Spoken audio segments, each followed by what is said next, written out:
ఈరోజు నేను చాలా అద్భుతమైన విషయాలు మీతో పంచుకోవాలనుకుంటా ఉన్నాను. చాలా శ్రద్ధగా ఉన్నాను. ఒక పెన్ను పుస్తకం దగ్గర పెట్టుకోండి. మరి ఈ సమయంలో ఒక మాటను మనం ధ్యానం చేసుకుని ముందుకు వెళ్ళిపోదాం. ఆదికాండం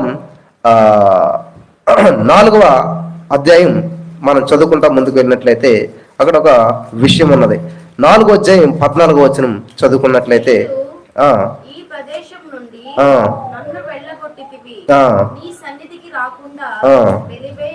వెలివేయబడి దిగులు పడుచు భూమి మీద దేశదిమ్మరినై ఉందును. చాలమ్మ, ప్రార్థన చేద్దాం. స్తోత్రం సర్వోన్నత సర్వాధికారి, ఈ సమయంలో ఈ యొక్క వాక్యాన్ని మేము చదువుతూ ఉండగా, ధ్యానిస్తూ ఉండగా ఇక్కడ ఉన్న వారందరికీ వెనకల చెవి దయచేయమని, ప్రతి వారు వాక్య వెలుగులో నడిపించబడి బలపరచబడినట్లు సహాయం చేయమని యేసుక్రీస్తు నామములో ప్రార్థించి పొందుకునేనమ్మ పరమ తండ్రి, ఆమేన్. ప్రియుల, జాగ్రత్తగా వినాలి. ఒక తల్లికి 2 బిడ్డలంట. ఒక సమయం, ఒక సందర్భం వచ్చినప్పుడు ఇద్దరు కలిపి ఒక చోటకి వెళ్ళవలసి వచ్చిందంట. ఇద్దరు వెళ్ళారంట. ఇద్దరు కలిపి ఒకటే పని చేస్తారంట. ఒక పని యాక్సెప్ట్ అయిందంట, ఒక పని రిజెక్ట్ అయిందంట. యేసుక్రీస్తు ప్రభువు కూడా ఈ మాట చెప్తున్నాడు. ఇద్దరు తిరగలు విసురుతూ ఉంటారంట. ఒకరు ఎత్తబడతారంట, ఒకరు ఇరవబడతారంట. ఇద్దరు కలిసి మాట్లాడుకుంటుంటారంట. ఒకరు ఎత్తబడతారంట, ఒకరు ఇరవబడతారు. ఇద్దరు కలిపి పొలంలో పనిచేస్తారంట. ఒకరు ఎత్తబడతారు, ఒకరు ఇరవబడతారంట. ఇలాగ ఎక్కడ చూసినా కూడా 2 పగలు చీకటి, వెలుతురు చీకటి. గమనించారా? రాత్రి పగలు, నిజము అబద్ధం, ఆడ మగ, నిన్న. చూసారా? ప్రతిదానికి కూడా 2 ఉంటాయి అన్నమాట. కాబట్టి ఇక్కడ 2 ఇద్దరు కలిసి ఒకే చోట ప్రయాణం చేశారు, ఒకే చోటకి వెళ్ళారు, ఒకే చోట బలి అర్పించారు. ఒకళ్ళ బలి స్వీకరించబడింది, ఒకళ్ళ బలి స్వీకరించబడక. ఇక్కడ మనం చూసినట్లయితే మత్తయి సువార్తలో మీరు చదువుకుంటా ముందుకెళ్ళినట్లయితే 23వ అధ్యాయం చదువుకుంటా కొంత ముందుకెళ్ళినట్లయితే అక్కడ ఒక విషయాన్ని దేవుడు తెలియజేస్తూ వస్తుంటాడు. కయ్యను హేబేలు గురించి మాట్లాడుతూ, హేబేలు నీతిమంతుడు అని చెప్పి మనకు అక్కడ తెలియజేస్తూ ఉన్నాడు.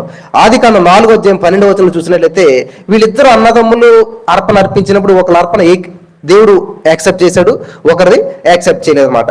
ఎప్పుడైతే యాక్సెప్ట్ చేయబడిందో, యాక్సెప్ట్ చేయబడలేదో వ్యత్యాసం వచ్చేసింది అంటే ఇద్దరికి. యాక్సెప్ట్ చేయబడినటువంటి వ్యక్తి మీద యాక్సెప్ట్ చేయబడలేటువంటి వ్యక్తి కోపం వచ్చిందంట, ద్వేషం వచ్చిందంట. ఆ కోపం కొంతమంది కంట్రోల్ అవుతుంది, కొంతమందికి కంట్రోల్ కాదు. అప్పుడు ఈ యొక్క కయ్యను, పేర్లోనే ఉన్న కయ్యం ఏం చేశాడు? ఆ వాగ్వాదం ఎక్కువైపోయి, మాట ఎక్కువైపోయి, కోపం వచ్చేసేసి తట్టుకోలేక, కంట్రోల్ లేక వెంటనే ఆ వ్యక్తిని చంపేశాడు. వాళ్ళ తమ్ముడినే చంపేసిన తర్వాత దేవుడు చూశాడు, ఆ రక్తం మొరపెడుతూ ఉంది.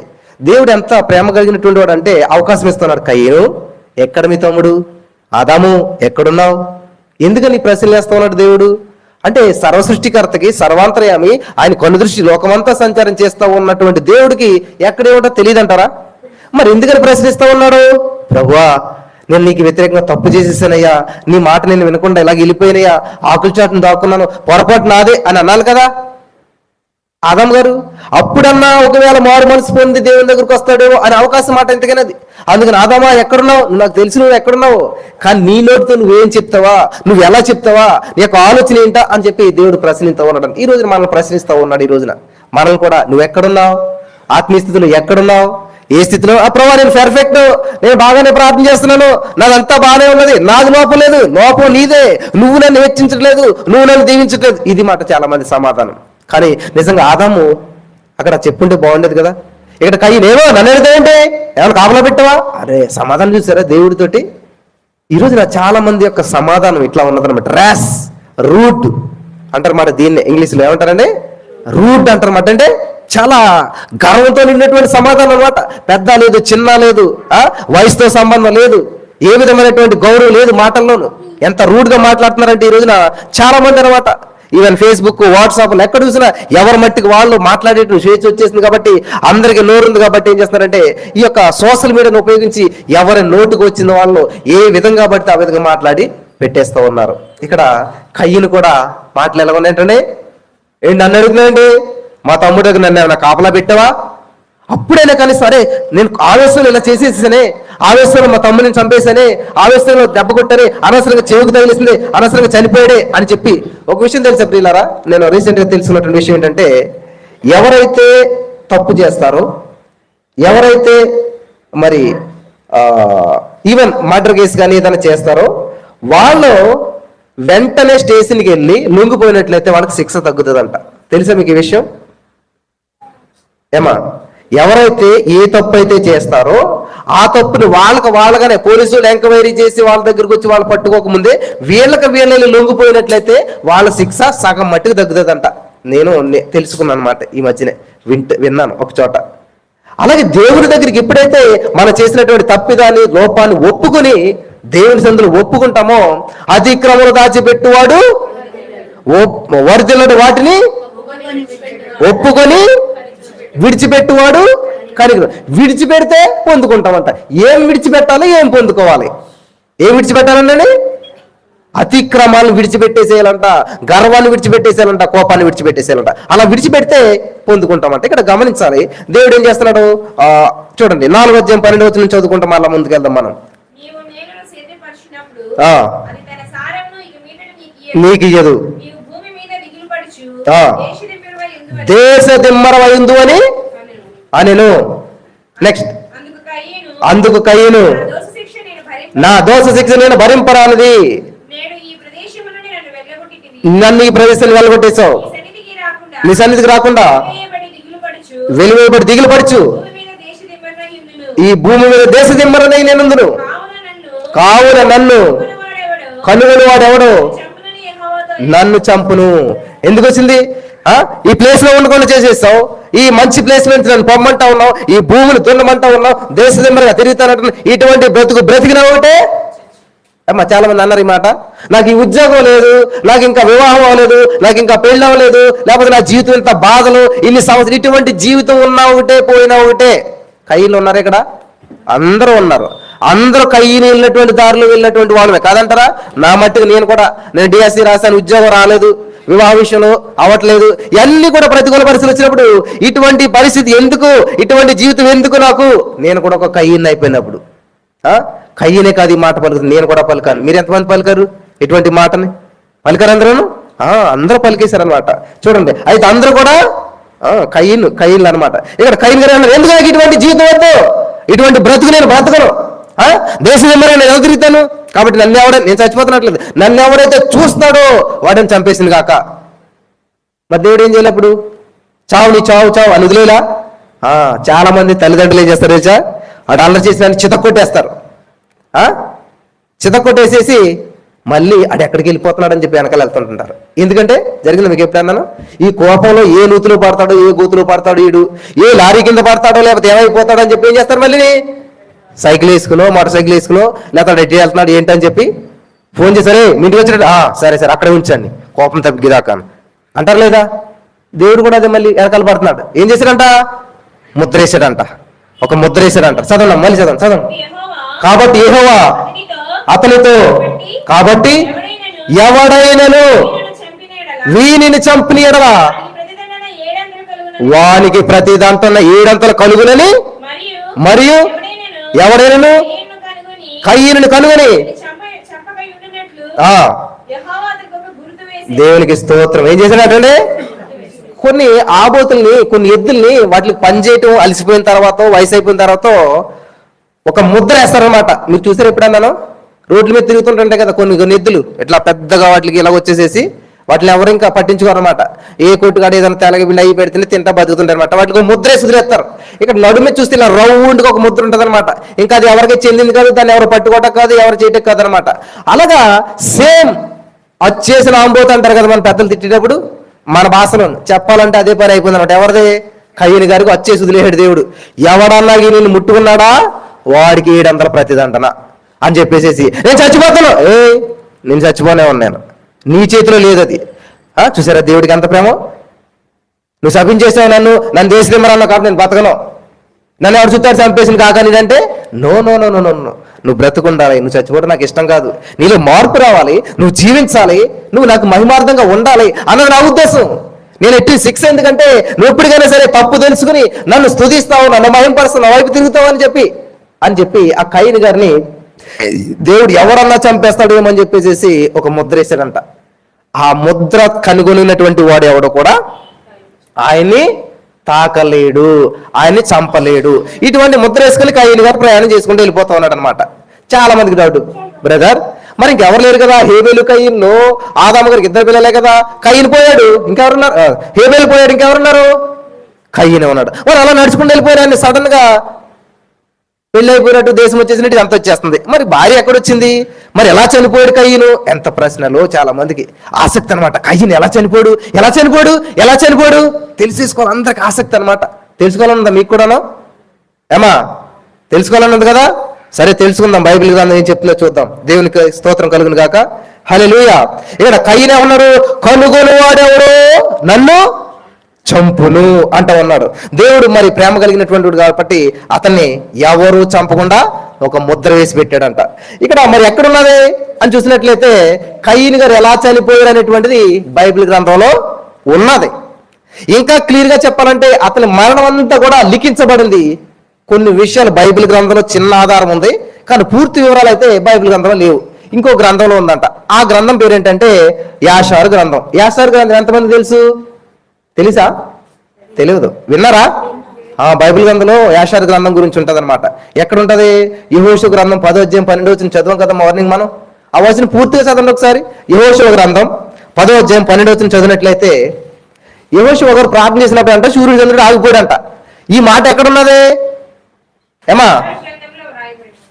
చూడండి, గమనించాలి. యెహోషువ గ్రంథం 10వ అధ్యాయం 12వ వచనం పూర్తిగా చదవండి. యెహోవా ఇశ్రాయేలును అమోరీయులకు అప్పగించిన విధమున ఇశ్రాయేలు వినుచుండగా యెహోషువ యెహోవాకు ప్రార్థన చేసెను. సూర్యుడా నువ్వు గిబియోనులో నిలువు, చంద్రుడా నీవు అయ్యాలోను లోయలో నిలువుము. జనులు తమ శత్రువుల మీద పగ తీర్చుకున్నట్లు సూర్యుడు నిలిచిన చంద్రుడాగను అను మాట. ఎంతకైనా ఇక్కడ ఏంటి? ఇక్కడ రాయబడి లేదు ఈ మాట. గుర్తు చేసుకుంటాను అనమాట. 1 Pétరు 2:24 ఏమనుంది? ఆయన పొందిన దెబ్బల ద్వారా ఎవరన్నారు ఈ మాట? పేతురు గారు కాదమ్మా, యెషయా గారు అంటుంటే పేతురు గారు ఏం చేస్తున్నాడు? యెషయా ఏమన్నాడు గుర్తున్నది మీకు? ఆయన పొందిన దెబ్బల ద్వారా మనకు స్వస్థత పొందుతున్నదని చెప్పి అక్కడ ఉన్నది కదా, రాయబడింది కదా.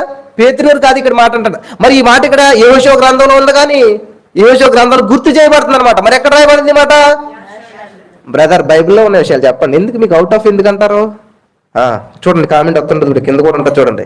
మీరు బైబిల్ దాటి వెళ్ళిపోతున్నారు ఎందుకు? బైబిల్లో ఉన్న చెప్పండి చాలు. బైబిల్ దాటి వెళ్ళిపోయి బైబిల్లో లేని విషయాలు ఎందుకంట? మీకు నేర్చుకోవాల్సిన అవసరం ఏంటంట? మరి ఇక్కడ ఈ మాట ఎక్కడది? ఎక్కడదండి? యాషారు గ్రంథం గురించి ఎక్కడ రాశారు? బైబిల్లో రాశారా లేదా? యాషారు గ్రంథం గురించి బైబిల్లో ఉన్నదా లేదా?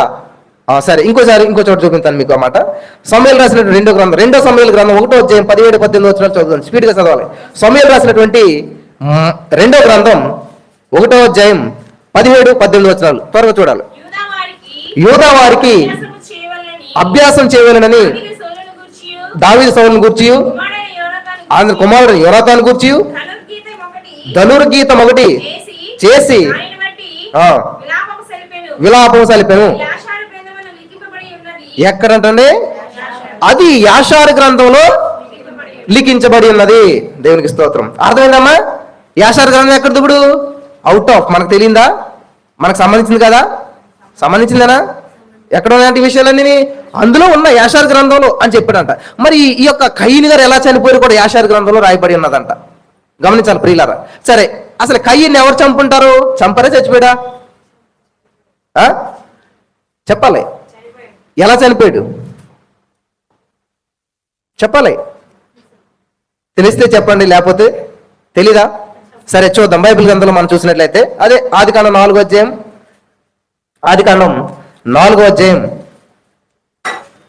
19వ వచనం చదువుదాం. ఆదికాండం 4వ అధ్యాయం. లేమేకు గారు 2 స్త్రీలు పెళ్లి చేసుకున్నారు. ఆగనమ్మా. లేమేకు 2 స్త్రీలు పెళ్లి చేసుకున్నారు. బైబిల్ గ్రంథంలో 2 పెళ్లి చేసుకున్నట్టు మొట్టమొదటి వ్యక్తి ఎవరు? మంచి ప్రశ్న వచ్చింది. ఎవరండి? మీరు ఇప్పుడు చెప్పేస్తారులేండి, ఇక్కడ చదివారు కాబట్టి చెప్పేస్తారు. మామూలుగా అయితే ఎవరు ఎవరు నిజమే ఎవరు ఎవరు ఎవరు ఎంత ఆసక్తి బైబిల్ చదువుదామని ఉండదు అనమాట. చదివిందాన్ని గుర్తుపెట్టుకుందామని ఉండదు. స్పష్టంగా ఉంది కదా అక్కడ 2 పెళ్లిళ్ళు. మొట్టమొదటి ఎవరు 2 పెళ్లి చేసుకున్నారు? ఈ 2వ పెళ్లిని ఎవరు క్యాన్సిల్ చేశారు అమ్మా? ఎవరు? మోషే గారు ధర్మశాస్త్రం పెట్టాడు కదా ఆయన వచ్చి. అప్పుడు ఏం చేశాడు? అరే ఇట్లా ఎవరు పడితే వాళ్ళు 2వ పెళ్లి చేసుకుంటూ పోతే ఎలాగని చెప్పి అప్పుడు ధర్మశాస్త్రంలో ఆయన 2వ పెళ్లి తప్పు, 2వ పెళ్లి చేసుకోకూడదు అని చెప్పి అక్కడ ఆయన మళ్ళీ స్టాప్ చేసాడు అనమాట. సరే చూద్దాం మనం ఇక్కడ ఏం చేశాడంట, ఈ కయీను గారి యొక్క ఎవరు ఈయన పేరేంటి, లెమెక్ గారు ఏం చేశాడంట, 2 పెళ్లిళ్ళు చేసుకున్నాడంట. 2 పెళ్లిళ్ళు చేసుకున్నటువంటి మొట్టమొదటి వ్యక్తి ఎవరంటే లెమెకు. అసలు కయీను గారు ఎప్పుడు పుట్టాడు ఏమా చెప్పగలగాలి? కయీను ఎప్పుడు పుట్టాడంటే యేసుక్రీస్తు ప్రభువు కంటే ముందే వెనకాల ముందు కదా.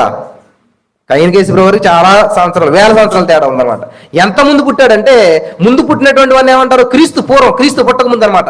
క్రీస్తు పుట్టక ముందు 3900 సంవత్సరాల ముందు పుట్టాడంట కయీను గారు. ఎంత పెద్దడు సరే యేసు ప్రభువు కంటేని పెద్దడేనా?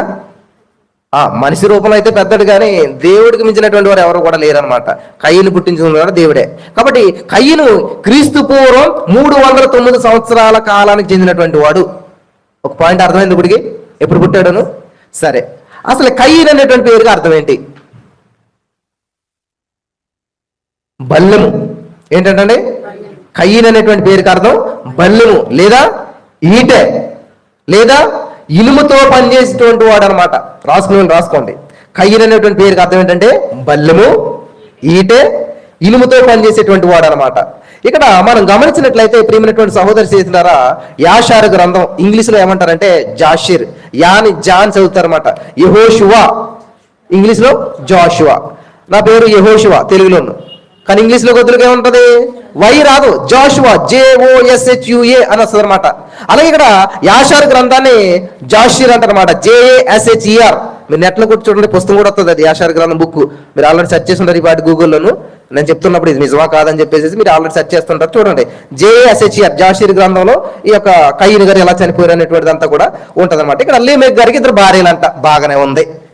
అసలే ఈ యొక్క లెమెకు ఎవరు అని చూసినట్లయితే ప్రియులరా, ఈ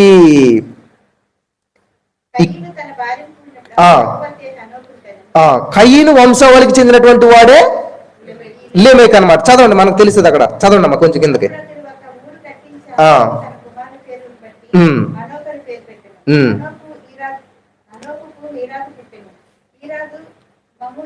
సరే ఆగనమ్మా, నేను చెప్తాను చూడండి. ఇక్కడ కయీను ఎవరంటే, లెమెక్ ఎవరంటే, కయీను చంపినటువంటిది ఎవరు తెలుసా, లెమెక్ అనమాట. అర్థమైంది మీకు? కయీను చంపినటువంటి వాడు ఎవరంటే లెమెక్. ఎలా చంపాడనేటువంటి నేను చెప్తాను, చాలా శ్రద్ధగా వినాలన్నమాట. అసలు ఈ లెమెక్కి కయీనుకి ఎంత గ్యాప్ తెలుసా, 5 తరాలంట. అంటే మనుషులు ఎంతకాలం బ్రతికేవారు అప్పుడు మీకు అర్థమై ఉంటుంటది అనమాట. అర్థమైందా? 5వ తరం వాడంట. మీరు చదువుకోండి విషయాలు, తర్వాత అక్కడ మనకి ఇది వరుస పెట్టి మీరు ఆదికాండం 4వ అధ్యాయం అంతా చదువుకుంటూ వస్తే ఇవన్నీ వివరాలు ఉంటాయి అక్కడ. నేను కొంచెం స్పీడ్గా వెళ్తున్నాను. ఈ కయీను సంతానంలో ఉన్నటువంటి వాడే, 5వ తరంలో ఉన్నటువంటి వాడే ఈ లెమెక్ అనమాట. ఇక్కడ మనం గమనించినట్లయితే ప్రియులారా, గలతీ పత్రిక 6వ అధ్యాయం 7వ వచనంలో అపోస్తలుడైన పౌలు గారు ఒక మాట చెప్తాడు. చదవండి, గలతీ 6వ అధ్యాయం 7వ వచనంలో. స్పీడ్గా చదవాలి. మోసపోకుడి, దేవుడు వెక్కిరించబడడు, మనుషుడు ఏమి విత్తునో ఆ పంటనే కోయిను. ఈ వాక్యం గుర్తుపెట్టుకోండి.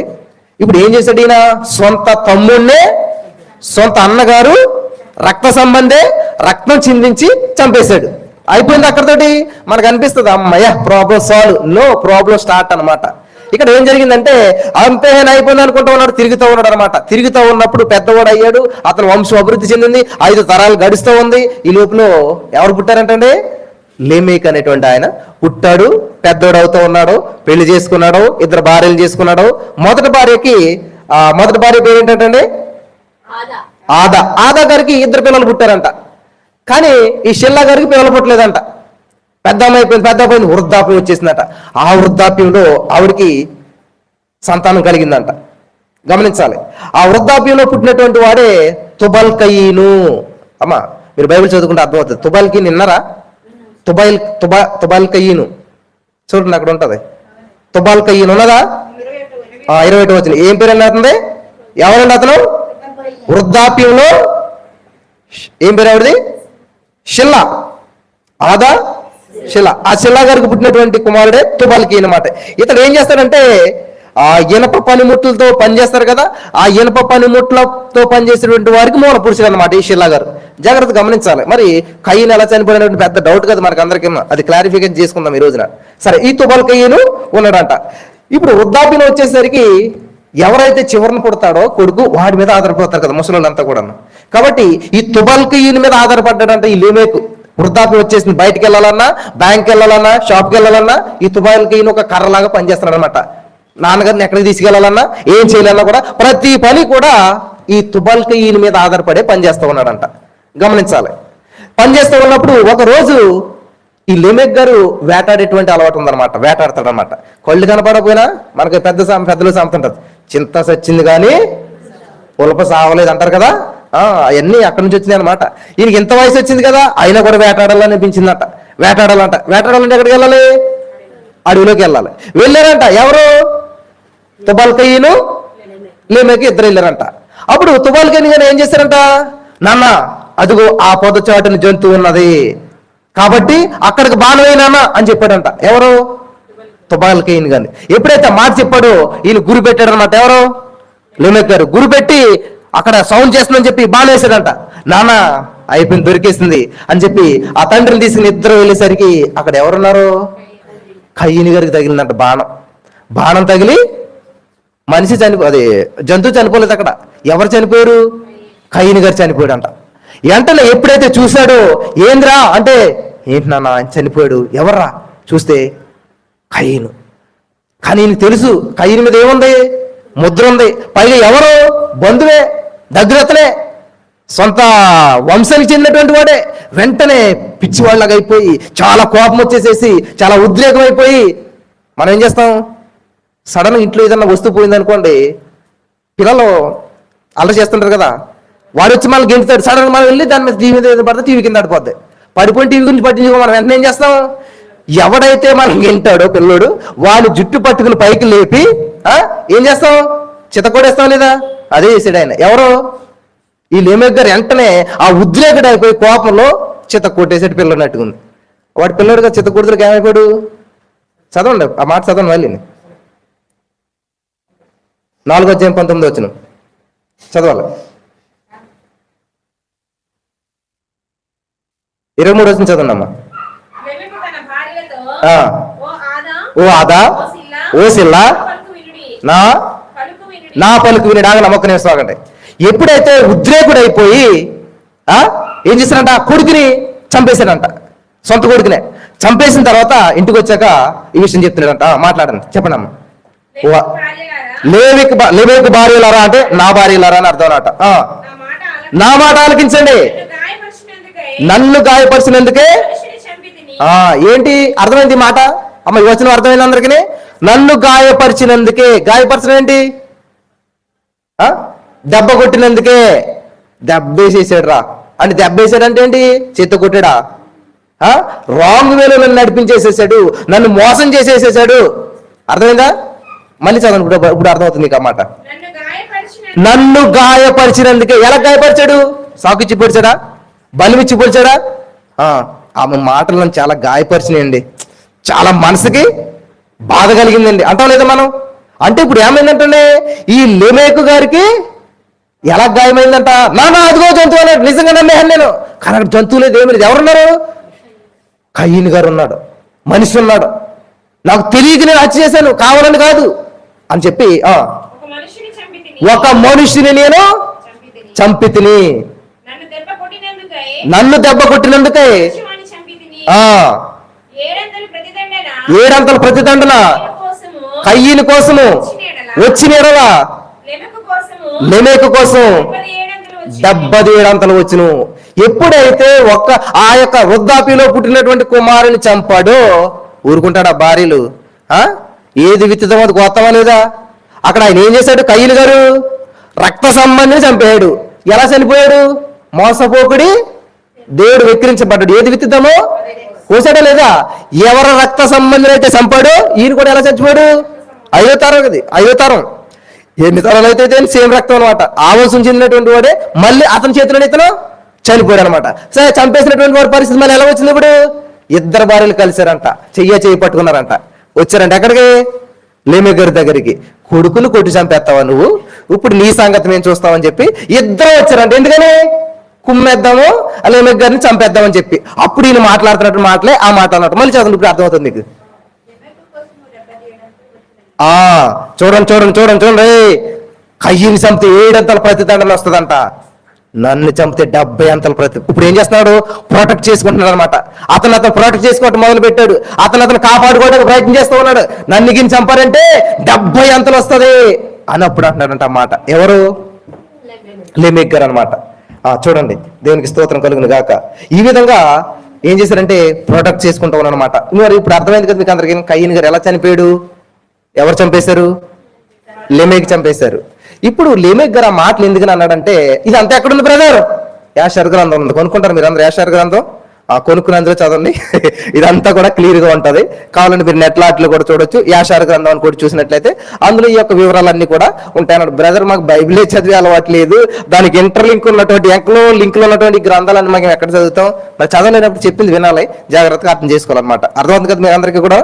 ఇక్కడ ఈ విధంగా కయ్యను హత్య గావించబడ్డాడు, కయ్యను ఈ విధంగా చనిపోయాడు అనమాట. అప్పుడు లెమెక్ తన భార్యలతో మాట్లాడుతున్నటువంటి మాటే ఆ మాట అన్నట్టు, ప్రొటెక్ట్ చేసుకోవడానికి, తనను తను కాపాడుకోవడానికి. కాబట్టి ఈ రోజు మనం నేర్చుకోవాల్సింది ఏంటంటే, ఏదైతే విత్తుతామో అదే కోస్తాము. కాబట్టి మంచిని విత్తిదే మంచి పంట కోస్తాం, వరిని విత్తి గోధుమ పంట కోస్తామో మనం నెవర్, ఎప్పటికీ కూడా కోయలేమన్నమాట. కాబట్టి మనం మనుషులతో మాట్లాడినప్పుడు, ప్రజలతో డీలింగ్ చేసేటప్పుడు ఎవరితో ఎలా ఉంటున్నామో చాలా జాగ్రత్తగా చూసుకోవాలి. మనుషుడు ఏమి విత్తుతాడో దాన్నే కోస్తాడు. కయ్యను ఇక్కడ ఏమిత్తాడు అదే కోసాడు అనమాట. కాబట్టి మనం కూడా దేవుని యందు భయము, భక్తి కలిగి, శ్రద్ధ కలిగి ఉండాలి. ఇక్కడ తప్పు చేసేసాడని చెప్పి చూడండి, ఇందాక పొద్దున్న మనం విన్నాం కదా, యాషావు గారు ఏం చేశాడు?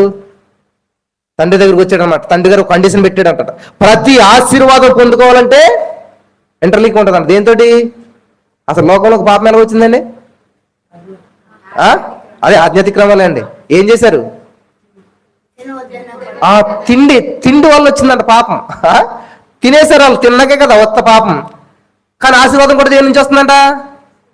ఆశీర్వాదం కూడా తిండితో లింక్ అయినది అనమాట. నేను ఏం చేస్తానన్నాడు?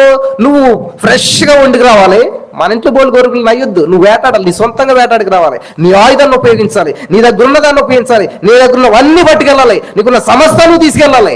హల్లెలూయా. దేవునికి బెస్ట్ చేయాలన్నమాట. నువ్వేది చేయగలుగుతావో అది బెస్ట్ చేయాలన్నమాట. వంట బెస్ట్ గా ఉండాలి, రుచికరంగా, నాకు ఇష్టకరంగా, అప్పుడు నేను ఆస్వాదిస్తాను. ఏం చేయాలంటే, నాకు ఇష్టమైన భోజనం వండుకొచ్చినప్పుడే నీకు ఆశీర్వాదం. కాబట్టి ఈరోజు దేవునికి ఇష్టమైన భోజనం ఏంటంటే, ఉన్నదా భోజనం దేవుడికి? స్తుతి, ఆరాధన. మన స్తుతి ఆరాధన దేవునికి ఇష్టమైన ఆహారం అంట. మనం చేసే ప్రార్థన, మనం చేసే ప్రతిది కూడా. కాబట్టి ప్రతి ఆశీర్వాదము ఈ యొక్క ఆహారానికి లింక్ అయినది. ఆ ఆహారం ఎలా ఉండాలంటే రుచికరంగా ఉండాలంటే. దేవునికి స్తోత్రం కలుగును గాక. కాబట్టి ఈ యొక్క ఆ యాషావుకి దేవుడు పెట్టినటువంటి, ఆ నాన్నగారు పెట్టినటువంటి షరతు ఏంటంటే, నువ్వు వెళ్ళాలి, నీ ఆయుధాలను ఉపయోగించాలి, నువ్వు వేటాడాలి, నువ్వే వండాలి, రుచికరంగా ఉండాలి, నాకు నచ్చినట్టుగా ఉండాలి, అప్పుడే నీకు ఆశీర్వాదాలు ఈజీగా వచ్చేస్తాయి అనుకుంటారు చాలా మంది కదా. Bless me lord, bless me lord. Never. దేవుడు ఎప్పటికీ బ్లెస్ అయ్యాడు. ఇలా అడుక్కుని అస్సలే బ్లెస్ అయ్యాడు దేవుడు. ఎలిజిబుల్ పర్సన్ మాట దేవుడు బ్లెస్ చేస్తాడు. అడుగుడు మీకు ఇవ్వను, అడిగితే అందరికి ఇచ్చేస్తాడు దేవుడు. అలాగే ప్రపంచం అందరికి వచ్చేసేయాలి కదా, మరి అందరు అడిగితే వచ్చేసేయాలి కదా. ప్రతిదానికి ఒక కండిషన్ ఉంటుంది. ఎవరు అడిగితే ఇస్తారు? వివేకం కలిగి దేవుని వెతకు వారు కలరేమని చెప్పి యెహోవా ఆకాశం నుంచి నరులను చెప్పాలి. మీరు టకటక బైబిల్ చదువుతూ ఉంటుంటే, పదే చదువుతుంటే ఈ వాక్యాలు ఎలా రిపీట్ అయిపోతూ ఉంటుంటే లోపల అలా టక్మని బయటకు వచ్చేస్తాయి అన్నమాట. ఎప్పుడు అడుగుతారా అని చెప్పేసి ఆ నెలల నిండినటువంటి గర్భిణీ స్త్రీకి ఎలా ఉంటుందంటే, ఆ నొప్పులు వస్తున్నప్పుడు ఇంకా పిల్లలు రెడీగా ఉంటారు అనమాట, ఎప్పుడు నేను బయటకు వచ్చేస్తారా అన్నట్టు. అలాగే మన వాక్యం చేత ఆ యొక్క కడుపు నిండిపోయింది అన్నమాట. నీ దేవాన్ని ఎదురు నేను పాపం చేయకున్నట్లు నా హృదయంలో వాక్యం నింపేసుకున్నాను, ఉంచుకుని ఉన్నాను. కాబట్టి ఆ వాక్యం మనకి ఏం చేయాలంటే, ప్రతి మాటలో వాక్యం బయటికి రావాలన్నమాట. దాన్ని మనం కన్ఫెషన్ అంటూ ఉన్నాం అనమాట. దేవునికి స్తోత్రం కలుగును గాక. హల్లెలూయా. కాబట్టి ఇక్కడ ఈరోజు కయీన్ని దేవుడు, నేను చచ్చిపోతాను, నన్ను ఎవరైనా చంపేసేయాలి, నో, నీ ఇష్టం వచ్చిన నువ్వు చచ్చిపోవడానికి వీల్లేదు, నిన్నెవరో చంపక కూడా వీల్లేదు, అది నా ఇష్టం, అది నా చేతిలో ఉంటుంది. హల్లెలూయా. కాబట్టి ఈ రోజున యాషావు ఏం చేశాడంటే, సరే నా ఆశీర్వాదాలు నాడికి ఇచ్చేసావా? వెంటనే ఏం చేశాడంటే, ఆయన ఆల్రెడీ పెళ్ళిళ్ళు చేసుకున్నారు చాలా మంది, ఆగాలి కదా. ఆశీర్వాదాలు లేవా నాకు? నీకు ఇష్టం లేని పని నేను చేస్తాను. ఎవరిని చేసుకున్నాడండి? బాసిమత్ పెళ్లి వివాహం చేసుకున్నాడు. ఆల్రెడీ పెళ్ళి అయింది, పిల్లలు ఉన్నారు. కానీ మళ్ళీ ఏం చేశాడు? వాళ్ళ నాన్నకి ఇష్టం లేనటువంటి అప్పటికే బాధపడుతున్నారు వాళ్ళు. అరే ఈడు వల్ల నేను బాధ వస్తుంది, ఈడు వల్ల నాకు శ్రమ వస్తుంది, కానీ ఆయన నేను ఆశ్రయించాను రా. చూసారా తండ్రి ప్రేమ? అర్థం చేసుకోవాల్సింది ఏంటి, మనం ఆల్రెడీ వేరే పెళ్లి చేసి బాధ పెట్టాడంట. సరే బాధ పెడితే పెట్టావు రారా బాబు రా, ఆశీర్వాదం ఇస్తాను, కానీ చిన్న కండిషన్, నువ్వు కష్టపడాలి, నువ్వు సంపాదించాలి, నీదేంటో నువ్వు తెలుసుకుంటారా, అప్పుడు నేను ఆశీర్వదిస్తాను. వచ్చాడు, లేట్గా వచ్చాడు అనమాట. కానీ అయినా ఆశీర్వదించాను అన్నాడు. సరే ఆశీర్వాదం పొందుకోలేదు, ఆగిపోవాలి అక్కడితోటి. వెంటనే ఇదే చాలా మంది చేసేటువంటి పని ఇక్కడ అనమాట. ఎప్పుడైతే దేవుని దాంట్లో ప్రార్థన చేస్తామో, మన ప్రార్థన ఎప్పుడైతే జవాబు రాలేదు, వెంటనే ఏం చేస్తాం? ఎవరి మీద కోపము? దేవుని మీద కోపంతో దేవుని దగ్గరికి వెళ్తా ఉంటాం అనమాట. అదే చేసేది ఇక్కడ యాసవ్ గారు కూడా, నాకు ఆశీర్వాదం ఇవ్వలేదా అని వెంటనే వెళ్ళి తండ్రికి దుఃఖాన్ని కలిగించే పని చేశారంట. చాలా మంది మనం కూడా, సరే నువ్వు ప్రార్థన ఆలకించలేదు కదా, నువ్వు నాకు ఉద్యోగం లేదు కదా, నువ్వు నాకు అది చేయలేదు కదా, వెంటనే ఎక్కడికి వెళ్తారంటే మందు కొడతారు వీళ్ళు చాలా మంది కదా, లేకపోతే ఇంకోటి చేస్తారు అనమాట. జాగ్రత్త నా ప్రియమైనటువంటి సహోదరు, ఇవన్నీ బైబిల్ నుంచి వచ్చినాయి, ఎక్కడో కాదు, మన పితరుల నుంచి నేర్చుకున్నటువంటి, వాళ్ళ నుంచి వచ్చినటువంటి బ్లడ్ అంతా ఇదంతా కూడాను, అందుకని ఇలా ప్రవర్తిస్తూ ఉన్నారన్నమాట. కాబట్టి ఈ రోజున దయచేసి దేవుని మీద ఎవరు కోపమించొద్దు. కయ్యను వలె తొందరపాటు పడి మరి తప్పు చేసినా కూడా దేవుడు క్షమిస్తున్నాడు. అందుకనే దినకరణ గారు పాడినటువంటి పాట, అంటే ఆయన రాసరిలే తెలియదు, నాకు చాలా ఇష్టం అనమాట. రమ్మానుచున్నాడు నిన్ను ప్రభు యేసు, వాంఛాతు తన కరము చాపి రమ్మానుచున్నాడు. ఎటువంటి శ్రమలందురన్ ఆదరణ నీకిచ్చునని, ఎటువంటి శ్రమలైనను ఆదరణ నీకిచ్చునని, వాంఛాతు తన కరము చాపి రమ్మనుచున్నాడు.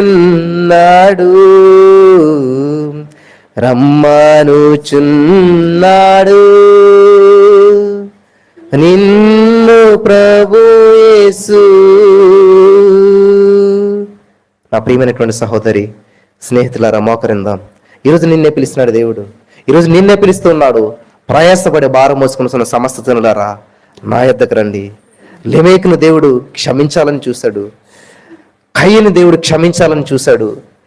కయ్యనుకు దేవుడు అవకాశం ఇస్తూ వచ్చి ఉన్నాడు. కయ్యను దేశదిమ్మరుగా తిరగాలన్నది దేవుని ఉద్దేశం కాదు, కానీ ఎలాగైనా సరే తప్పు తెలుసుకుని నన్ను స్వీకరిస్తాడు, నన్ను అనుసరిస్తాడు, నా నామాన్ని మహింపరుస్తాడు అని చెప్పి అవకాశం ఇస్తున్నాడు. ఈ రోజున భూమి మీద దేవుడు మనల్ని జీవింపజేస్తూ ఉన్నాడంటే కారణం దేవునికి మహిమ వస్తుందని. ఈ రోజున మన జీవితంలో దేవుడు హెచ్చింపునిచ్చాడంటే, నాకు పెళ్లి కాకముందు నేను ఒక్కనే స్తుతించేవాడిని, పెళ్ళైన తర్వాత నా భార్యతో నేను స్తుతిస్తున్నాను, పిల్లలు పుట్టిన తర్వాత నా పిల్లలతో కలిపి నేను దేవుని స్తుతిస్తున్నాను. పెళ్ళవకుంది నా ఒక్క నోట్ల నుంచి స్తుతి వెళ్ళేది, పెళ్ళైన తర్వాత 2 నోట్ల నుంచి స్తుతి వెళ్తున్నాయి, పిల్లలు పుట్టిన తర్వాత 4 నోట్ల నుంచి స్తుతి వెళ్తూ ఉన్నాయి. దేవుడు మనల్ని హెచ్చించేది, దేవుడు మనల్ని ఫలింపజేసేది. ఎందుకంటే అంత ఎక్కువగా దేవునికి స్తుతి చెల్లిస్తాము, అంత ఎక్కువగా దేవునికి మహింపరుస్తామని. అంతేగాని మనల్ని అభివృద్ధి పరిచేటువంటిది, మనల్ని ఆశీర్వదించేటువంటిది, ఎందుకంటే ఇంకా ఈ లోకంలో మనం ఏదో చేస్తాము, ఏదో సాధిస్తామని కాదు ప్రియులారా. మనం సాధించిన దాన్ని బట్టి దేవుని ఇంకా మహింపరుస్తామని, ఇంకా ఘనపరుస్తామని చెప్పి హల్లెలూయా, దేవునికి స్తోత్రం కలుగును గాక. బలపరచబడ్డారా? దేవా, మేము కూడా కయ్యను వలె తప్పిపోయాం తండ్రి, కానీ మేము కయ్యను వలె నా ప్రభా, మేము ఏది విత్తం అది కోసుకోము తండ్రి. మేము నా తండ్రి ఇదిగో నా ప్రభా, దుఃఖంతో విత్తే సంతోషంతో పంట కోసుకుంటాం, ఎందుకంటే మా దుఃఖానంతా నువ్వు తీసివేసావు, సంతోషాన్ని మాకు ఇచ్చిన్నావు తండ్రి. ఈ రోజు మా జీవితాన్ని మార్చుకుంటున్నాం, మా ప్రవర్తన మేము మార్చుకుంటున్నాం. మీ ఎదుటి మేము ఎన్నో తప్పుదాలు చేస్తాం. అలనాడిన ప్రభావ మరి ఎలాగైతే ప్రభావ యాసావు దేవుని పొందుకోకపోయిన ప్రభావ తండ్రిని ఇంకా దుఃఖపరచడానికి వెళ్ళాడు. మేము అటువంటి జీవితం జీవించాం తండ్రి, మిమ్మల్ని నేను దుఃఖపరచాం, మిమ్మల్ని నేను సంతోషపరుస్తాం దేవా. ఆ నిర్ణయాలు తీసుకున్నట్లయితే మరి సమయంలో ప్రార్థన చేసుకుంటాం.